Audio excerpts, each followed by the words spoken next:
Oh, that's even more messed up because now I think about it. Yeah, the dog sitting there with the. I'll pull the trigger and the gun is empty the whole time. The whole time. That's dishonest. That's dishonest. You kill people with venomous snakes. Fuck off. He literally dropped a snake on a dude from a helicopter.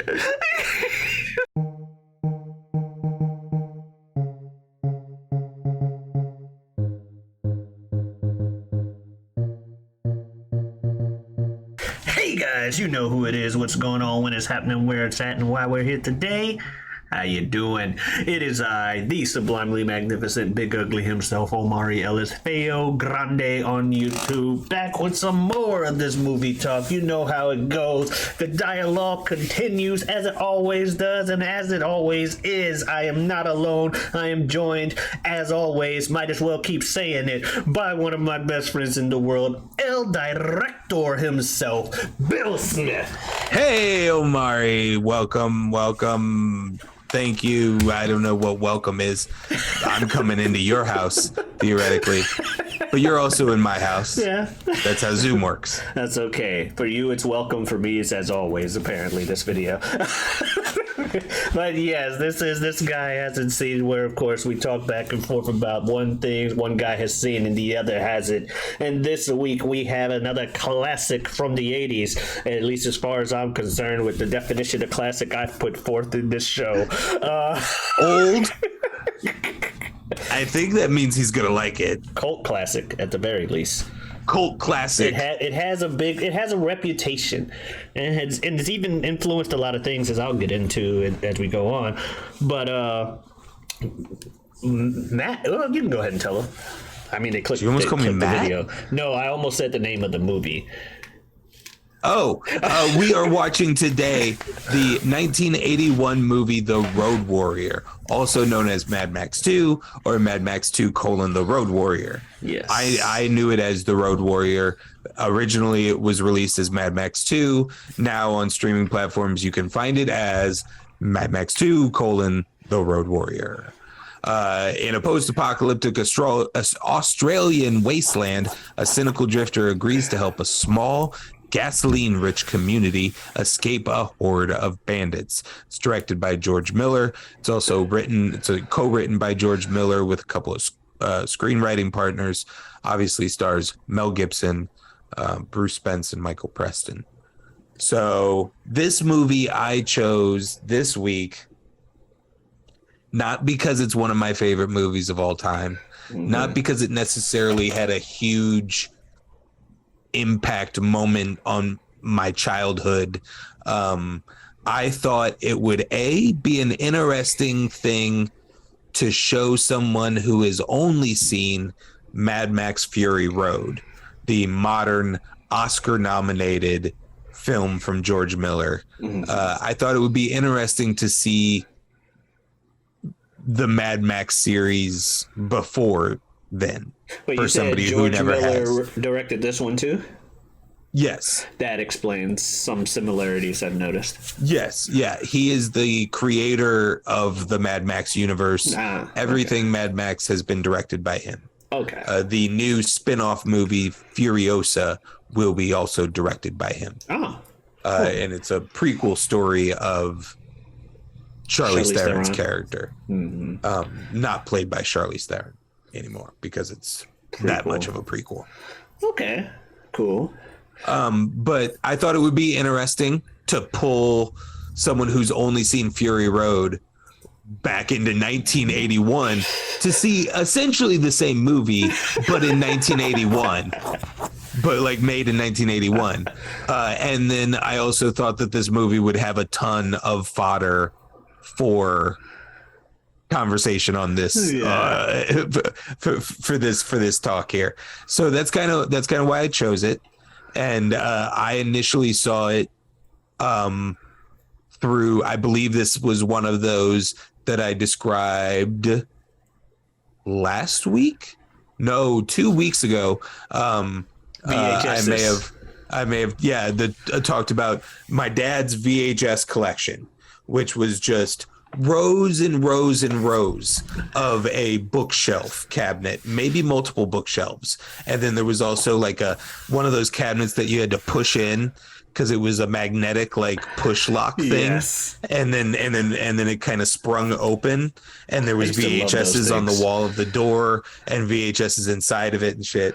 And all of them had that white label, and it had a movie name, a slash, and then a second movie name. That's and fantastic. This was one of those.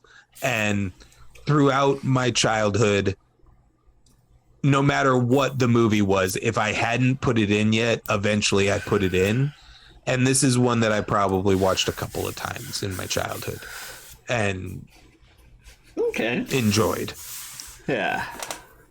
So I thought, hey, let's throw it out there, mix it up a little bit. We've had fun with some 80s, but we like 80s movies is kind of our wheelhouse, it seems like. Yeah. Maybe that has something to do with us born in the 80s. I'm not sure. Nostalgia. Right. It's easier to remember nostalgic type things. Yeah, I always wanted one of those when I got younger, like to have a VHS collection kind of similar. I could just open the cabinet and just pull out a tape. When I was younger, when I got older, I want a DVD collection. I want a video game collection. Big collection of entertainment. I've always wanted one of those, regardless of the format. Mm-hmm. As to why I hadn't seen it, same as Bloodsport. I knew of its existence. I missed it. Growing up, it wasn't necessarily culturally prevalent, for me when I was younger age and more, you've seen that new, well, obviously you've seen that new Mad Max. I wasn't even born yet, but you've seen the Mad Max series? Not really. I saw its influence everywhere. Apparently, as I got older, I was told like, "Hey, no, Mad Max. This is based off of Mad Max." Hell, the tag team, the Road Warriors. I mean, okay. Yeah, no, yeah. There's a ton of cultural touchstones in this film. My way too old to put that shit together with this movie. So one of my favorites is South Park has an episode where it is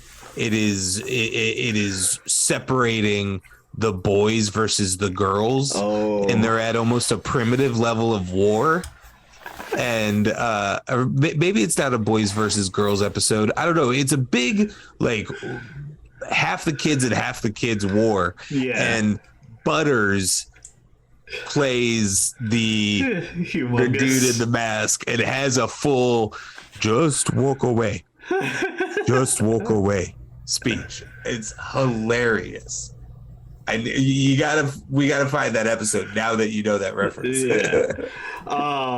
But yeah, so I hadn't seen it, even though I had friends that told me, like, hey, you see Mad Max, it's the shit. They were crazy about Mad Max and everything. Mad Max were like, oh, it's Mad Max based? I'm there. Like, I've had friends that are like that, so I guess that's also why its reputation probably got more built up to be in my head with the whole cult classic thing. But yeah, as to what I was expecting, again, I saw Fury Road, as you mentioned. That was the only Mad Max movie I had seen in full. Aside from that, the closest thing to Mad Max that I had seen in full was Hokuto no Ken, aka Fist of the North Star. It is an anime which meme people might recognize from the whole "you're already dead" what? And that person's head explodes, or "omae wa mo shinderu." Nani? That's Hokuto no Ken. My man speaking Japanese. It's such a good anime though. It is, and the influence, and both of those are awesome. And I will say right off the bat, I know that's initial thing, but I might as well just go ahead and say it. The influence from this movie on Hokuto no Ken, I noticed it fucking immediately. I'm just like, That's this that the other day literally just took this idea and was like Hokuto no Ken. What if Mad Max was an anime? Well, it'd be pretty much the same except the main character can poke you and make your head explode. Okay. I'm in. I'm in. Yeah, and you've seen a friend of ours. We've been saying people's real name on this channel. Right. I mean, like, you know how I am. Right. No. Yeah. But JR, you were watching JR play Ken's Rage or Fist of the North Star Ken's Rage back in 2010. That's the anime. Yes. So you're at least, I know you're at least somewhat familiar with it. I have seen some of the anime. Yeah, I must say you're at least but I've actually played the game it. more than seen the anime. Those games are good for learning the story of that anime, to be fair. Yeah, I remember there being a lot of dialogue cutscenes between and sometimes usually that game is not that kind of like is that hack and slash? What is that? That's hack and slash combo based. One versus 1,000 Muso games, right, Dynasty Warriors. Dynasty Warriors. Like, yeah, that's never Dynasty Warriors in particular has never really been my bag. I know you used to be into it a lot with a friend of ours. But that one I actually got into pretty well. Mm-hmm. But as we digress, yes. So I've seen those. Fury Road was awesome. Hokuto no Ken is awesome. I'm expecting the movie to be awesome. Everything I've seen Mad Max related has been awesome. Yeah, let's go. Yeah, so I guess going right into that, like with the initial reactions and stuff, I don't know. Did you expect anything different this time? Because I don't know if it's been a while. No, I've seen it enough. I was pretty. Exactly I was pretty familiar and ready for it. So we open on the narration of Coming to, and I couldn't really show you Mad Max because, I mean, everybody thinks of the Road Warrior when they think about the classic Mad Max stuff. Original Mad Max is how you get to this point. And the original Mad Max is a completely different thing. It's a completely different thing and you see some footage of it in that mix of footage during the narration in the opening, but it is pre-civilization breaking down. It's in the process. It's in the beginning stages. Okay. He's like a small town sheriff in Australia, and the gangs are getting a little too out of control. He can't control them with his small police force. They end up killing most of his family, if not all of his family. Yeah, all family dead. According to the entirety of his very small police force. Gotcha. And it's like the end of the movie is him successfully killing basically all the gang members and walking out just him with his entire life murdered. So that's the first movie. That's what leads us here into suddenly, and that's kind of why the movie opens with that narration, is because we are suddenly in this post-apocalyptic world when it's only just barely hinted at in the first movie that some shit is happening in greater society. And I agree. So initial reaction, first, I guess most initial was that Warner Brothers logo opening. I had not seen that in so long with that was just, it was very nostalgic for me, and I didn't even know I had Warner Brothers nostalgia. If you would have asked me the Warner Brothers theme 2 days ago, I wouldn't have been able to fucking tell you. But I heard it, I was like, wait, what's that? Oh, that's what that is. Well, because most of the time now, if it is in front of a movie, it's over that movie's opening score, and it's usually morphed in some way to fit the movie's opening credits. A la The Matrix. Right, or the shit. Batman movies, or Sorry, I had my mic pushed away. Nope. Yes, a la the Batman movies or the Matrix. I agree. But the second that narration started, where it's like so and so, there was a nuclear war and now stuff's terrible. Literally, that is how fucking Hokuto no Ken starts.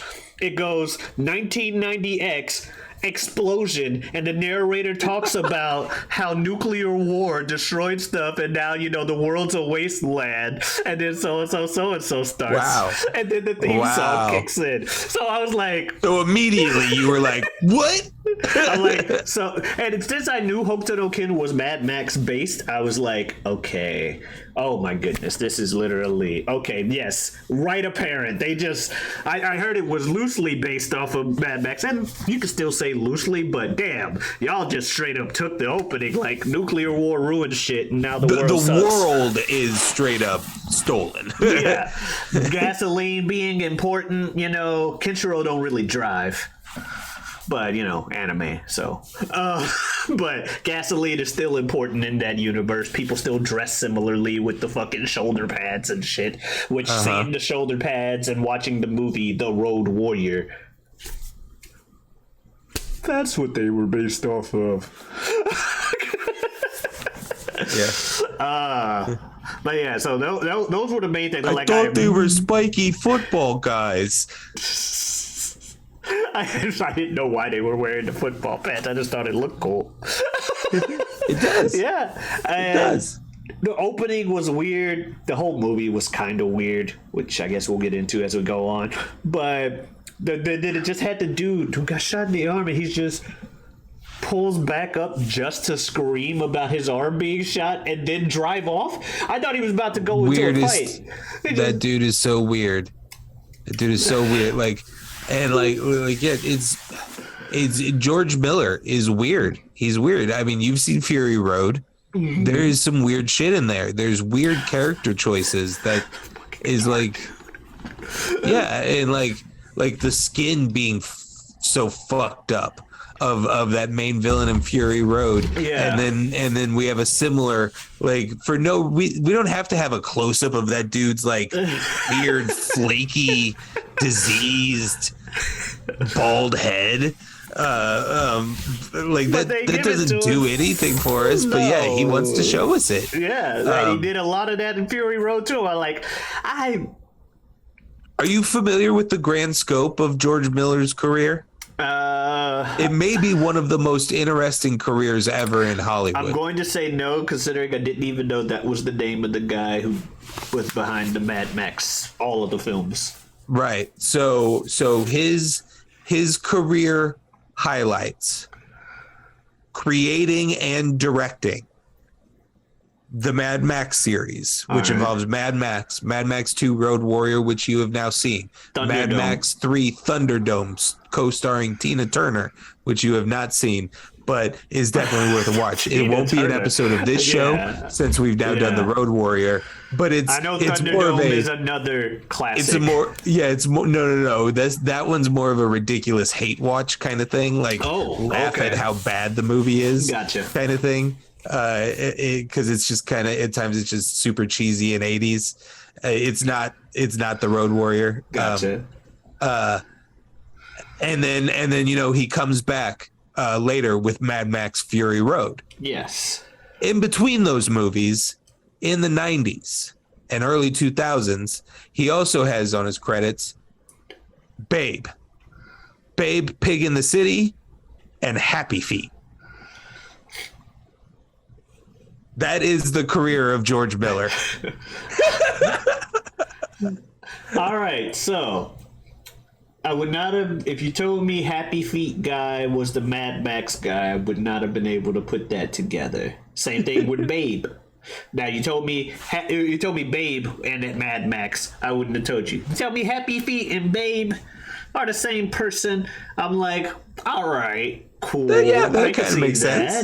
Kids, family friendly stuff. You tell me all the Mad Max Furies were directed by the same person? Okay, I can see that. The fact that that's all the same dude, that's crazy. Yeah, but also, and I don't think he has much else in between. It's literally that is his filmography. All right, that's actually pretty cool. That's diversity of portfolio. That's diversifying your portfolio. That is diversifying your portfolio. Speaking of directors and stuff, I saw Free Guy earlier, and Taika Waititi's in that, and I recognized the name in the credits and was like, Hey there. Taika Waititi. Taika Waititi. Omari knowing names now. Look at that. Look at that. I've always been. That's one of my. If the show does one thing, it's one of my shames. It's teaching you actors and actresses' names. That is one of my shames in this field. Is I don't know enough names of people. People are always like, "Oh yes." Believe me, the amount of times I've said one, and I can see your eyes of just like, now, Bill, why did you do this to me again?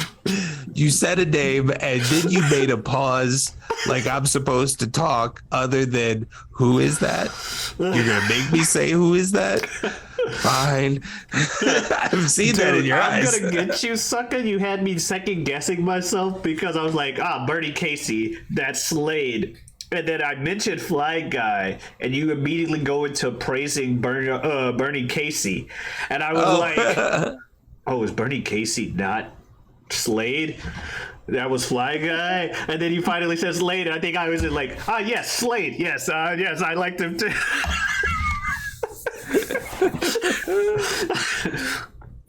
But yes, I recognize the Taika Waititi. And yeah, that's crazy that he directed all that. But yes, immediately saw the Hokuto no Ken influence, and I was like, damn, this is good. Wasn't expecting, there was a jump scare early on. Wasn't expecting jump scares to be in the thing. But there's a few of those throughout. You know, once you see it the first time, it's like, okay, well, I guess there's jump scares. The dog is awesome. Dog's awesome. Love the fucking dog. When he had the dude in the back of the car with the gun setup thing, like I have a note that's like the dog is awesome. And then the next scene, he has the whole gun trap with the dog ready to pull the trigger. I'm like, so fucking awesome. Just a separate note. Like, I love this dog. Because the dog was looking like, do something, motherfucker. I dare you. I would. Yeah, and the bunny goes by, and then we have a shot back at the dog where sometimes you just feel what a dog is communicating, and in that moment, that dog is like, "No, man, I ain't." You think I'm a punk bitch like that? Like I got a job. I'm staring at you. I will pull this trigger if you try anything. Which was just cool. I'm like, fucking, I love dogs as it is. Yeah. Despite not Spoiler alert, do not search this movie in doesthedogdie.com. Because if you're a person who searches movies on that website before you watch this movie, you're probably not going to watch the movie. I was afraid of that, but I had hope that it wouldn't happen because nobody wants dogs to die or cats or any pets. Calm down. But nobody wants the dog to die. I didn't even know that was a website. Fuck a cat. I can't say that. Oh shit, Bill's getting controversial again on Feo Grande channel. Boop, boop. Nintendo, cats. I forgot who else was on my list. So did I. But you're still on there. Eventually, I'm going to catalog it. I knew there were multiple things. I think there's at least one more that's on my list. Yeah. Yeah. I like dogs more than cats, but having lived with more cats than I have dogs, I'm okay with cats now. And obviously, people can tell from if you listen to any of the previous episodes to just in the background outside the door. But yeah, anyway, I like the dog. But yeah, the movie, I realized early it was odd. It was going to be odd, and I just kind of rolled with it. I wasn't sure how I felt early on. I was like, did Bill suggest this to you as a movie that's supposed to be like, yeah, Mad Max Road Warrior? Or is this one of those movies where he's like, where you told me Highlander, you're like, you weren't supposed to like this movie. So I was like, am I not supposed to like this movie? Yes, for me, this is more of a suggestion like Highlander. Okay. Although I will also say that Highlander is a much worse movie than this movie. I will agree. But so I thought that at first, but as I got more used to the movie, I was just, fuck it, I'm along for the ride regardless. You see Humongous for the first time. You've already covered his appearance and the speech. I'm like, yeah, he's got the full on like raw metal Jason mask, kind of like old school hockey mask kind of deal, and completely bald. There's a lot of what is it? Obviously, I think we'll both end up being amateurs in this realm, but like S&M, am I using that phrasing? BDSM kind of style clothing and bondage to the main antagonist, straight up gimp suit. Well, and his whole crew in a way. If they don't look like a helmeted version of Max, which like 20% of them just kind of look like Max wearing a helmet. The rest of them are in some sort of like a weird bondagey harness kind of thing. Yeah. But also, another thing where I was like, oh, so that's where they get it from, also involving wrestling. The guy introduces the Humongous as the Ayatollah of rock and roller. And I was like, that's where Jericho got it from?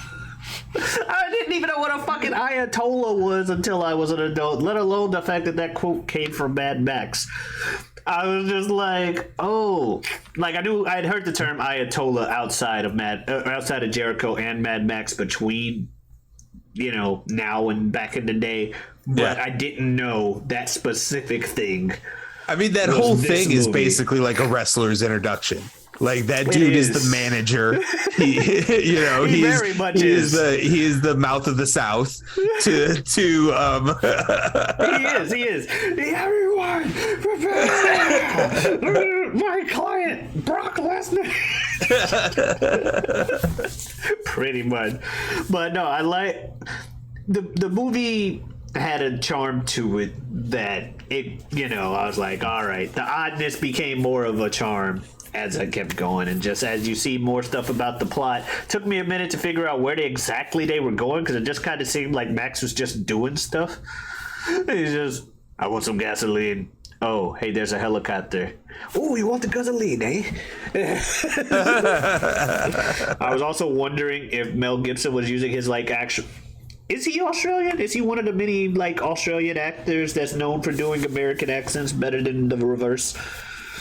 Yes, he is Australian. Okay, I thought so. In this movie, I was like, is he just doing his natural accent, or am I British comedying these people by just putting them in a box that they're not actually in? I feel like they might be Australian. I would believe so. I mean, I think I this is where I start speaking out of my depth, but I believe the original Mad Max was basically an independent film.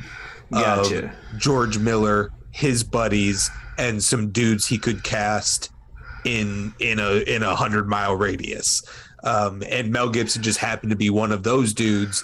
And then that movie being successful is kind of what started that was his breakout. The rocket ship that was Mel Gibson at that point. Yeah, because I heard when you said Australian Wasteland earlier, I'm like, okay, yes, he was doing his natural Australian accent if he's Australian. I mean, yeah, it might be altered slightly. I mean, honestly, it's not very thick. No, so not maybe thick, they're all kind of trying to make an effort of dialing it back a little bit, or different dialects, but also the not thickness of it, or the thinness of it, if you will. I don't know why I said not thickness. He was in 3 Australian TV series for a total of less than 10 episodes before the film Mad Max. Oh, fair enough. And then by 1987, about 5 years after this movie, he's starring in the first Lethal Weapon movie. Yeah, I knew Lethal Weapon was a big Mel Gibson's fucking here moment for his career. Yeah, the thinness of his accent is what made me feel like it was more natural.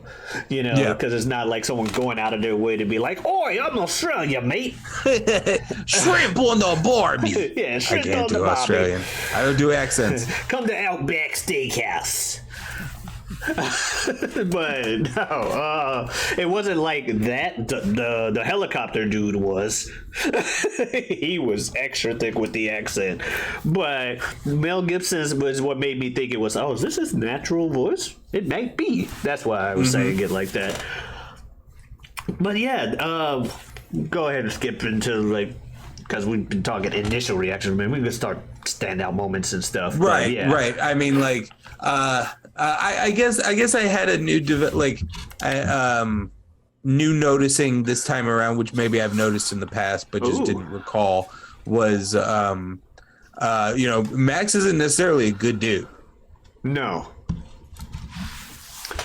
He's out for numero uno from Yeah. the start of the movie and pretty much till the end of the movie. Definitely to the end of the movie. Yeah. He really only helps out at the end because his car got blown up. He's like, fine, I'll drive that rig. And they found, and then he doesn't, and then they don't even tell him that he's not even driving the gas truck. Like, they completely fucking dupe him, and he's literally just bait. But yeah, I pretty quickly on, I was just like, I guess his treatment of the helicopter guy is there to be like, he's not necessarily like, let's not get it twisted. He's not a hero. Yeah. Kind of thing. That's what I feel like the movie is intentionally trying to tell us with those scenes. Yes. Of like, he's a dick. He's out. He's in it for him. He's only keeping this helicopter guy around until he decides he's no longer a benefit to him. Yeah. He's the protagonist, but he's not the hero. Yeah, so I agree. Exactly. Yeah, like he's and you know, he's not outright evil. Yeah. Like, as in, he is not choosing murder when murder is not required. Yeah. But he's also not good. Yeah, like when the guy's like, I held my end of the bargain, chains him to a log. I mean, yeah, Like, he what chooses the very last moment possible to go in and save the scouts from the gas community when one of them is getting raped and murdered. Yeah, so and sorry to just bust that word out without a trigger warning. That was one of the negative standout, well, negative in the sense that I feel like saying standout moment, that scene just kind of feels like, rude. Right. But, no, it's a rough scene. Yeah, it stands out, but because it makes an powerful. impact on you, and it is a damn depiction. Was the pillaging of that couple, the killing of the guy, the woman? I'm like, he's going to stop them from doing that, right? Nope, they just cut back to her. They've progressed further, and they've progressed further. Oh no. Yeah, man. He waits till that. Not only that guy is alone, but until that guy is done. Yeah. To go down there and kill him. Yeah. So that was that, and again to go with your he's not a good guy because he could have gone down there sooner, and a good guy would have. He's like, nah, he'll be most off his guard when he's finished. That's when I'll strike, and so he went down there like literally the last moment. And then barely saves the guy, like the lady dies too. Like she's murdered right afterwards. And then he goes to the other guy, and the guy's like, you can't save. No, I'm here for the gasoline. Apparently you have some. Yeah. His plan is to grab that dude, take him back, and exchange his body for gas. Yeah. Whether living or dead. Pretty much. And it doesn't go as well as he planned. No. The guy dies on arrival, and contract null and void as far as the community is concerned. Exactly. They're like, we ain't giving you shit. Now, help so, us. What? Yeah, his car is taken hostage, and he is taken prisoner. Yeah. Like, he could be one of them motherfuckers. And he's like, I can get you something to drive that tanker. So by this point now in the movie, I'll go to my next standout moment. Nearly everything with that fucking boy. The kid. The fucking feral boy is ridiculous and hilarious, and I love him. Speaking of Hokuto Kid, and the influence, like Mad Max has like a weird like one shoulder pad thing going on. Yeah. Kenshiro has a weird one shoulder pad Main thing character going of- on. Yeah, of Fist of the North Star. And there's a kid that, while not feral, there's technically two kids that are in Fist of the North Star, but one of them has like a mullet. He's completely different in personality and stuff wise, but pretty much little kid sidekick to main character. And I'm like, that's what they based this dude off of. Little feral boy over here. He's ridiculous, and his like spinning boomerang of death is awesome. Like if he wasn't 5, that thing would be deadly. He would be lethal. Yeah, he would, and he already is lethal. But Well, in the more movie, so. yeah, in the movie he misses like 4 out of 5 times, and like misses pretty bad. Like his last throw that he gets before it ricochets off into the desert, at our like main sub boss Yeah. character. It's like it's not even close. His only accurate throw is the one that killed a dude that he wasn't even throwing at. The dude ducked, but man, it went deep. Exactly. That's why I'm like, he would be a hell of a lot more lethal if he wasn't 5. At least at age 5, he was smart enough to know he had to wear a glove to catch the thing and throw it, because it was sharp enough to cut off people's fingers. Because someone else tried to catch it, like, I can't throw it. Right. It was our mouth of the South, Jimmy Hart, Yeah. character. He tried to run and catch it, and just clean slice all of his fingers. Yeah, the kid, and pretty much everything involving him. Oh, speaking of the arrival of the humongous and his peeps, the fucking riding up while you got the guy, hold your fire! Hold your fire! Please, fucking God, hold your fire! I'm like, damn. I'd probably be there with them too, just, please, for the love of God, don't just shoot because you see the cars. And he's trying to scream as loud as he can, but you got all these super engines around him, so he starts getting drowned out. That's just like extra fucked up. But yeah, the kid murking that chick. He kills the chick, I think. The kid. Well, he's a man.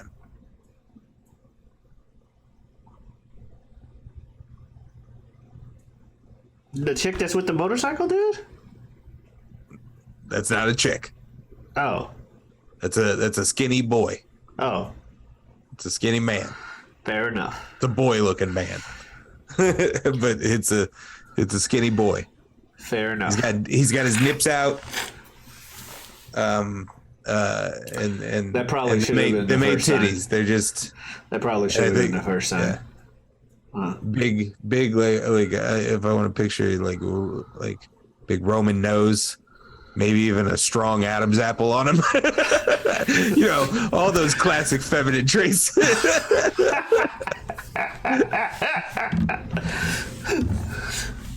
That's hilarious. But yes, I'm stupid. But yes, that person. No, not like I'm offended. Just like I guess I didn't notice. But yeah, the kid murking that person. The toy scene was cute with him like do or "Happy Birthday to You," I think is actually the song it played. But him giving that to the kid, I'm like, that's a cute little scene. The kid's just where did it like just kind of just kind of imprints on him for the rest of the movie. Just like, well, you're my dad now. I hope you realize this. Get out of here, kid. You're my dad now. I'm getting in your car. What? No. Just go ahead and knock out all the kid scenes.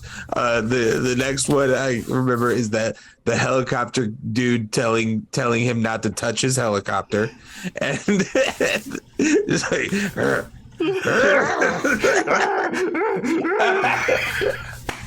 and then of course the very ending of the movie. When we find out that the narrator has been him the whole time. Oh, wait, the narrator, the kid? What the hell? Yeah, because it's just a typical old narrator voice. Long ago, so and so happened. We never saw the Road Warrior again. But that was the last day I saw him. Like, wait, what? Me? Yeah, me. I grew up. Eventually became the leader of the tribe. While it zooms in on the kid. I'm like,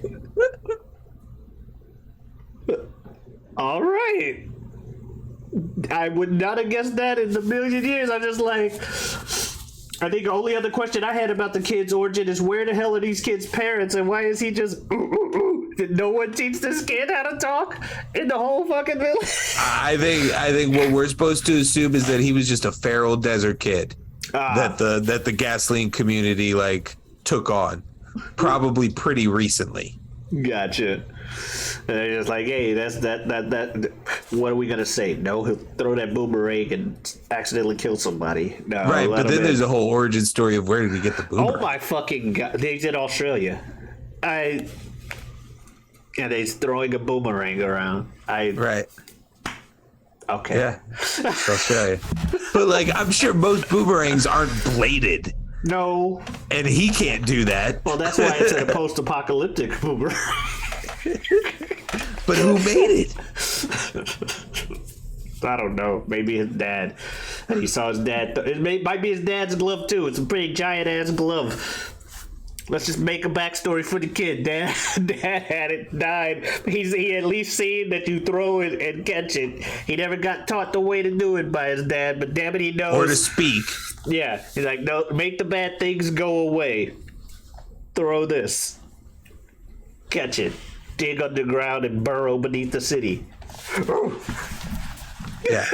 Probably eats like rodents and stuff using the boomerang. Yeah. Humanity 101. It's like, don't have a lot of natural weapons, but you know what? If I throw this rock at this thing over here, that works well enough. Om nom nom. That's how it all started. Some caveman one day was like, what if I hit elk with rock? Right. What if I tie rock to stick?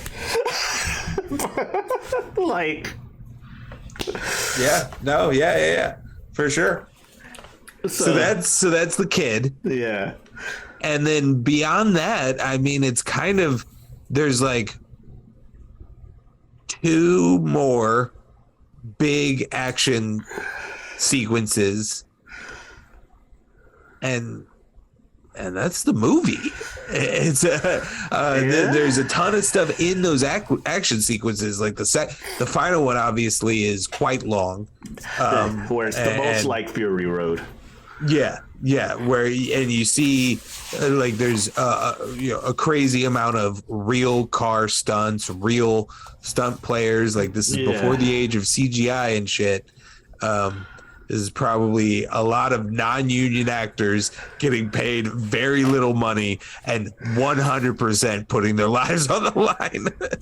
But hey, I'm in a movie. Yeah.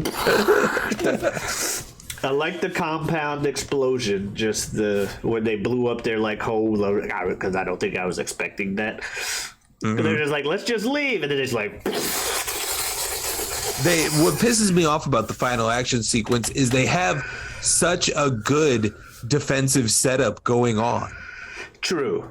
And it only falls apart when they break their defensive setup. Like the second she starts to move out of position, she gets killed. Yeah. And then him reacting to her getting killed, stupidly trying to pull up her body. Like, dude, she is obviously fucking dead. This is not the time. Not the time to be doing this. Oh, on the top of the tanker. Yeah, I was like, what the hell? And I was like, okay, dude, you're on fire on top of what your legs don't even work. How are you expecting to pull this bitch up? But before even that, I'm like, okay, before she gets shot, I'm like, okay, he's on fire on top of what appears to be a giant tanker of gasoline. Is he gonna jump off so it doesn't fucking explode? Is he gonna do something? It's like, dude, you can't move. I'm sorry, man. GG's. That's the sad part. I'm expecting some sad, I gotta sacrifice myself. But he never does. Instead, she gets shot, and then everything you just listed, where I'm like, what the fuck is going on? But even then, the fire is not that, like, he's trying. When she starts to move out of position, he tries to tell her, like, it's no, like, I'm good. Like, he gets it taken care of. Yeah. Probably because he's got his leg issues, it appears like he's covered in blankets to cover up whatever fucked up leg situation his character supposedly is supposed to have going on. Yeah. But through that, like, there's just a little bit of fire on the blankets, and he seems to put it out, and he's got some water with him, so he breaks that open, puts out the fire. Yeah, like, okay, he solved the fire thing. If they both would have just stayed in position, they were putting up a pretty good, solid defensive front. Yeah. And then an old dude that just pulled up to, like, say hey to the kid, like, hey, throw him over. Kid, what? I didn't even know you were here, man. Like, you just pull up and like, oh, we went. No, why did you pull up like that then? You're still surrounded by other people. And he pulled up like, job's done. Good job. Now throw the kid over. And I'm like, wait, there were still that many of them? What did you think? Because he's still surrounded. At that point, it gets a little. I mean, his purpose in the scenario is to divert some of the attention from the tanker, which he does successfully. Throughout that sequence, we cut to him a few times, leading like 5 to 10 cars in a off-road scenario a good distance away from the tanker. And then all of a sudden he's just like, all right, I'm gonna go check in with my boy. Yeah. Go ahead and drag these dudes all back up into one group. He's like, job's done.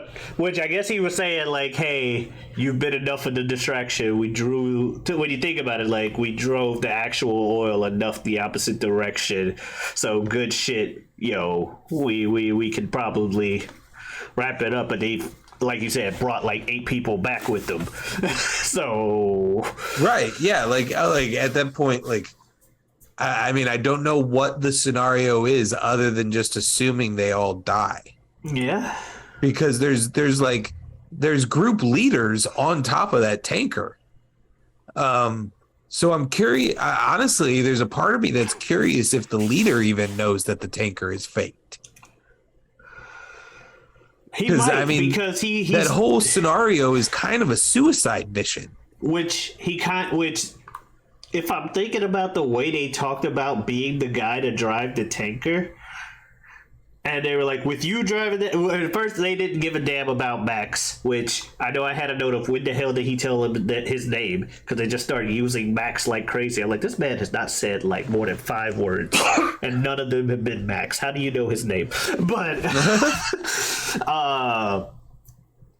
they were really emphatic on, let's use this outsider to drive this fucking tanker, even if we got to guilt trip his ass into doing it.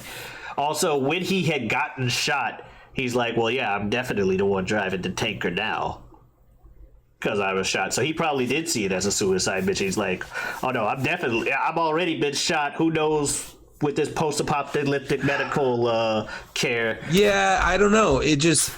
There's a part of me that wonders if it's a silent double cross from the basic level members of the community that end up leaving on that bus. But maybe it's not. Maybe it's part of the leader's plan. It just seems weird that you would put yourself and your two top generals, and like the dude with the legs seems to be like a mad genius also, like why you would put basically your top three people in the mission that you knew was a suicide mission, Also because true. you had no real destination. You were just bait in the wrong direction. Unless you were really trying to make sure you sold it. Yeah, You know, maybe whereas- that was his thought, was like I was the leader for what we had to be here. They're gonna go somewhere and be a different thing. They're going to paradise, apparently. Right. So they need to, which is just like Northern Australia, apparently, is what they described, I guess. Yeah. I guess a coast. Yeah, They just somewhere made on it to the coast where probably. there's water and everything. Like, there's still plant life and water. Just go to the coast. And so he's like, so that could be one of those things. Like, they won't necessarily need us. Also, if they see this rig leaving, but they see me and the others leaving with everybody else, they're going to be like, well, the leader's going that way.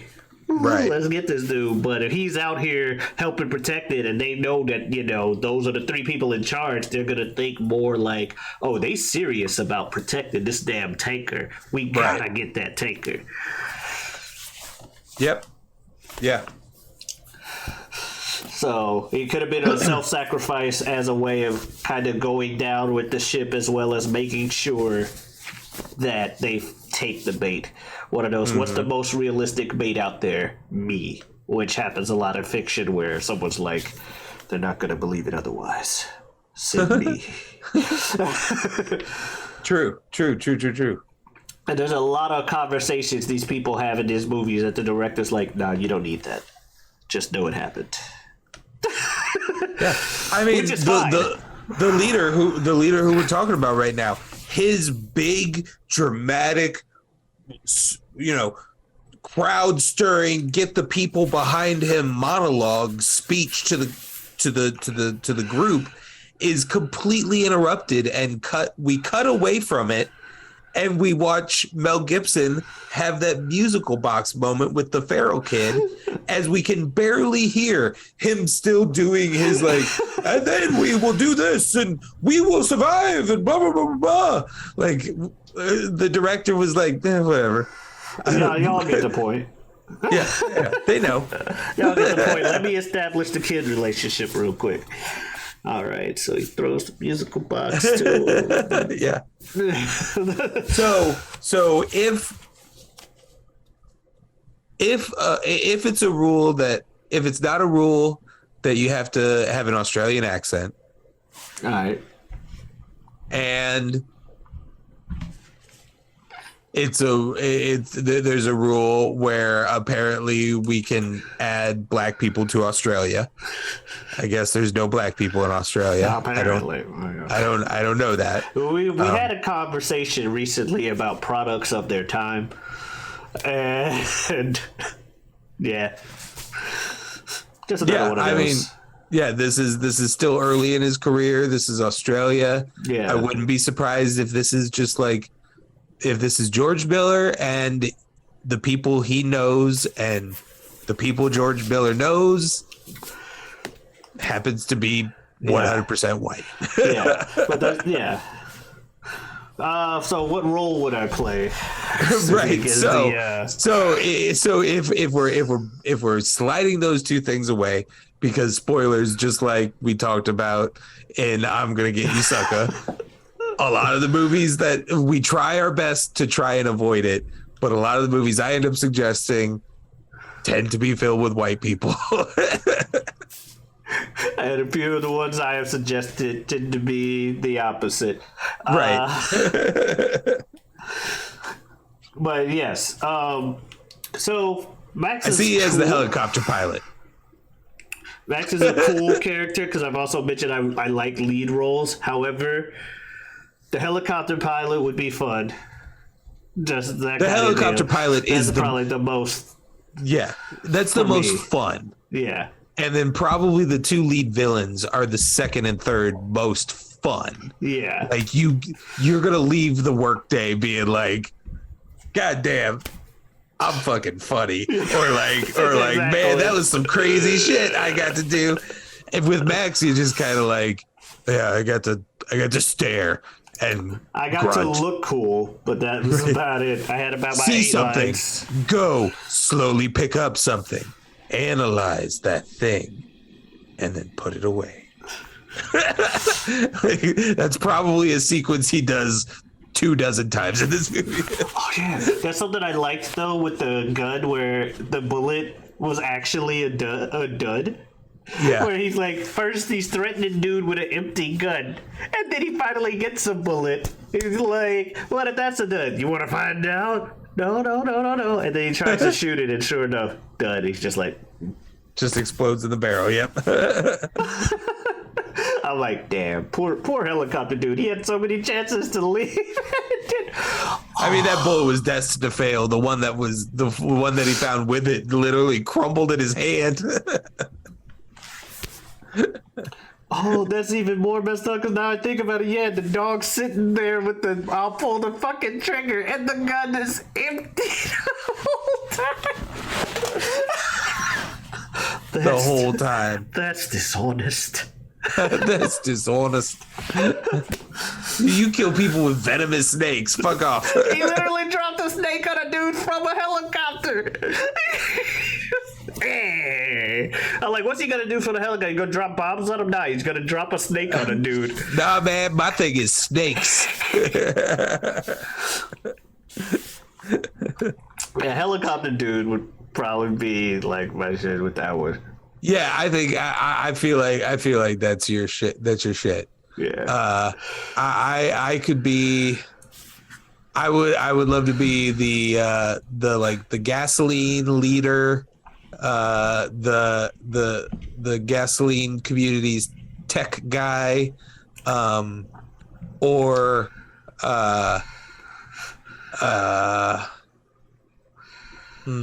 which of the villain? I don't know. I'm not buff. I mean, that's one of the neither problems. of us are really Like neither of us are side. buff. Yeah. And both of the two main villains are big buff as shit. Yeah. So like, yeah, I'd be willing to give Humongous's hype man a shot. Same. That's what I was gonna say. Like Mouth of the South type deal.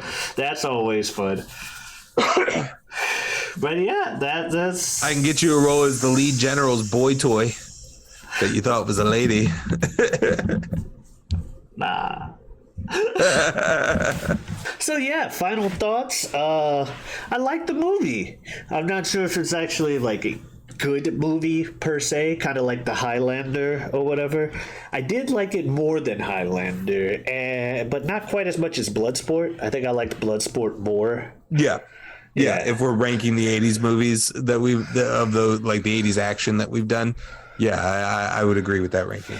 Yeah, but nonetheless, I do appreciate this movie for the impact it had on pop culture as a whole.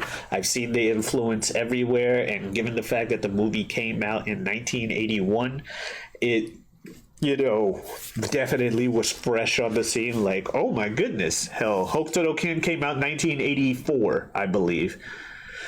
So it was literally like that new Australia movie. Let's make an anime about it. So, and as well as Road Warriors, what a rush, and them being one of the most over teams of all time in wrestling. It's because, end of the day, that movie's and that series is its own genre pretty much, and it set the standard, and it's always like a good one, even in its worst of times. Yeah, I would I would say I would agree with most things there. It's a very enjoyable movie to watch. It is kind of 80s at times, kind of strange at times. Like George Miller definitely uses the Mad Max movies to outlet some sort of the more colorful sides of his his mind, it seems like. And so all in all, I think, you know, I would probably agree with what you're ranking. I would maybe even say that my personal nostalgia over Bloodsport would raise it higher, but I would be fine with most people saying the opposite. Fair. I would completely understand if most people would be like, no, Road Warrior is actually a good movie and Bloodsport is like a cheesy 80s action movie. I could or agree something with like that. but Bloodsport, I felt, kept the action coming a bit more. I don't know. It's weird. But then again, I mean, there's more of it. It's kind opening. Like, I kind of only realized in the moment while we were talking about it, but it's a very simple, this movie is a very simple story. Yeah. With really only like 3 or 4 big action moments. Yeah. And otherwise it's just kind of that post-apocalyptic wanderer. We're talking about dealing with gas, like we're trading gas and lots of gas talk and gasoline and food and water shortages and highlighting those kind of things. And but yeah, as far as the action goes, it's a lot more simplified than I thought of it as, I guess.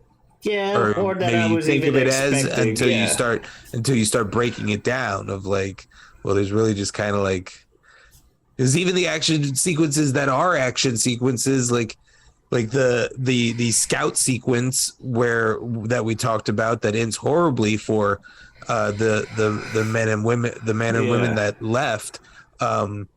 We see that entire sequence through the perspective of binoculars and a spyglass periscope. So yeah, it's just it's a small movie in that way, kind of. Yeah, but overall I love it. That's why I recommended it. Is I knew it wasn't going to be necessarily a bad movie. Like, it wasn't necessarily like a Highlander where you were expecting to not like it. Yeah, but it wasn't a movie that I was submitting because I was like, oh man, Omari's never seen The Road Warrior. Road Warrior is one of the greatest movies of all time. You got to see The Road Warrior. It was more just like, I think this will be a good one that'll spark a lot of conversation. Yeah, fair. And yeah, so speaking of movies and recommendations, we've done one animated thing. Well, we've done an animated series with Huli Huli, and we've done one animated movie with Big Hero 6. Yeah. So far, you've been the only animation recommendation station. I think you've been the only musical recommendation station. So I tune in next week. So I gotta say, I can either keep the pattern going or switch it up. No, yeah, I'm assuming we're leading down the road of revealing what I will be watching for next week. What's that going to be, my friend? All right, so actually, you know what? You've done 2. Well, we each done 2. I just said that. Well, one was Japanese animation, so you know what? Screw it. We're gonna do How to Train Your Dragon. How to Train Your Dragon. There we go. How many fucking How to Train Your Dragons are there? Like, it's a big. They made a TV show about it. It's a big segment of the animation world, of like the modern animation world, that I have completely missed. They made at least 2 movies, if not 3. I've only really seen the first one, which is the one I'm recommending, or for the show. They made a whole ass TV show. Oh, so if you would have asked me, I would have guessed like 5 movies and 2 TV shows. I'm saying if they might have made more, but that's what I'm aware of. I didn't realize there were 16 Land Before Times until I threw it out as a fake number talking to my friends. And he's like, oh my god, it's actually that number. But yeah. Anyway, Thank you guys for All watching. right. If you're looking for me elsewhere on YouTube, obviously you can find me here, but you can also find me elsewhere on YouTube with the Whatever We Want podcast. New episodes. www. Yes, sir. New episodes every week, every Wednesday. You can also find me elsewhere on the internet on Twitter and Twitch at Giotavi. That is Giotavi. Come on in. Stop on by. There we go. And Bill, you got any words for the folks out there? No. All right. Well, thank you guys so much for watching. And you know, as they say, adios.